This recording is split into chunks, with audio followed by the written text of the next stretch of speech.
ಇವತ್ತು ನಾನು ನಿಮಗೆ KFC ಚಿಕನ್ ಪಾಪ್ಕಾರ್ನ್ ರೆಸಿಪಿನ ತಂದು ಬಂದಿದ್ದೀನಿ. ತುಂಬಾ ಈಸಿಯಾಗಿ ಮನೆಯಲ್ಲಿ ಯಾವ ಥರ ಮಾಡ್ಬೋದು ಅಂತ ನಾನು ನಿಮಗೆ ಹೇಳಿಕೊಡ್ತೀನಿ. ಬನ್ನಿ ಇದರ ರೆಸಿಪಿನ ನೋಡೋಣ. ಅದಕ್ಕೂ ಮುಂಚೆ ಚಾನಲನ್ನು ಸಬ್ಸ್ಕ್ರೈಬ್ ಮಾಡಲಿಲ್ಲ ಅಂದರೆ ಇವಾಗಲೇ ಮಾಡಿ.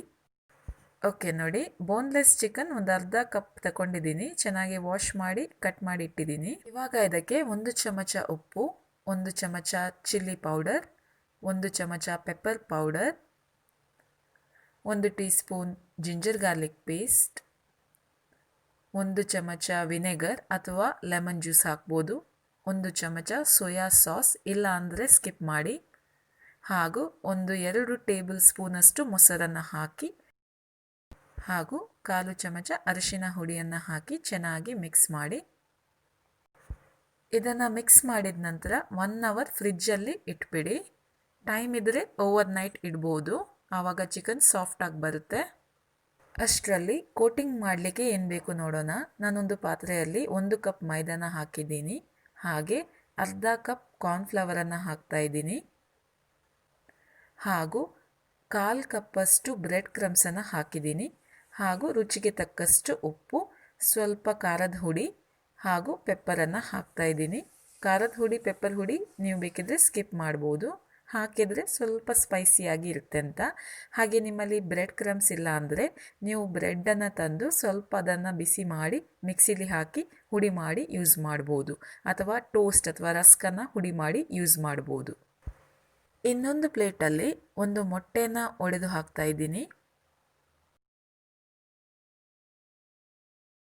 ಇದಕ್ಕೆ ಸ್ವಲ್ಪ ಹಾಲನ್ನು ಸೇರಿಸ್ತಾ ಇದ್ದೀನಿ. ಇವಾಗ ಇದನ್ನು ಚೆನ್ನಾಗಿ ಮಿಕ್ಸ್ ಮಾಡೋಣ.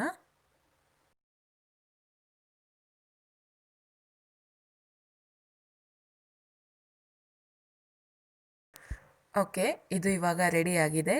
ಇವಾಗ ನಮ್ಮ ಚಿಕನನ್ನು ಕೋಟ್ ಮಾಡೋಣ. ಮೊದಲಿಗೆ ಚಿಕನನ್ನು ಮೈದಾ ಹುಡಿಗೆ ಹಾಕ್ಕೊಳ್ಬೇಕು. ಚೆನ್ನಾಗಿ ಮೈದಾನ ಕೋಟ್ ಮಾಡಿ, ಒಂದೊಂದು ಚಿಕನ್ ಪೀಸನ್ನು ತಗೊಂಡು ಕೋಟ್ ಮಾಡಿ. ಇದು ಚೆನ್ನಾಗಿ ಇಲ್ಲಿ ಕೋಟ್ ಆದ ನಂತರ ಇದನ್ನು ಎಗ್ ವಾಶ್ ಮಾಡಿ. ಮೊಟ್ಟೆ ಮಿಶ್ರಣ ಚೆನ್ನಾಗಿ ಇದಕ್ಕೆ ಕೋಟ್ ಆಗಬೇಕು. ಅದಾದ ನಂತರ ಇನ್ನೊಮ್ಮೆ ಇದನ್ನು ಮೈದಾದಲ್ಲಿ ಕೋಟ್ ಮಾಡಬೇಕು. ನೋಡಿ ಈ ಥರ. ಸೊ ಈ ಥರ ಚೆನ್ನಾಗಿ ಕೋಟ್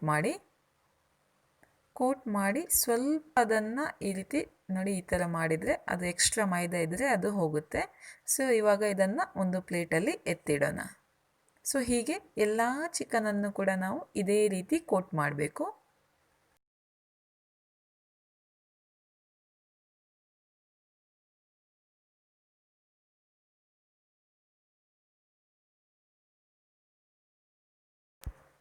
ಓಕೆ, ಇದು ಇವಾಗ ರೆಡಿ ಆಗಿದೆ. ಇದನ್ನು ಫ್ರೈ ಮಾಡೋಣ.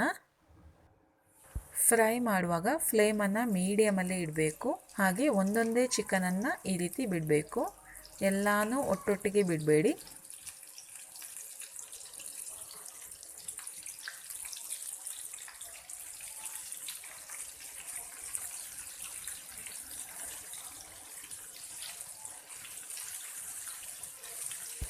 ಇದು ಬಂದುಬಿಟ್ಟು 10 ನಿಮಿಷದ ಒಳಗೆ ಆಗುತ್ತೆ, ಫ್ರೈ ಆಗುತ್ತೆ. ಪದೇ ಪದೇ ನೀವು ಚಮಚನ ಹಾಕಿ ಇದನ್ನು ತಿರುಗಿಸಬೇಡಿ, ಅದು ತನ್ನಷ್ಟಕ್ಕೆ ಫ್ರೈ ಆಗಲಿ. ಸೊ ನೋಡಿ ಇವಾಗ ಇದು ರೆಡಿ ಆಗಿದೆ. ಸೊ ಗರಿ ಗರಿಯಾಗಿದೆ ನೋಡಿ, ಕ್ರಿಸ್ಪಿ ಆಗಿದೆ. ನೀವು ಕೂಡ ಇದನ್ನು ಟ್ರೈ ಮಾಡಿ, ಖಂಡಿತವಾಗ್ಲೂ ಇದು ಚೆನ್ನಾಗಿ ಬರುತ್ತೆ. ವಿಡಿಯೋ ನೋಡಿದ್ದಕ್ಕೆ ಧನ್ಯವಾದ.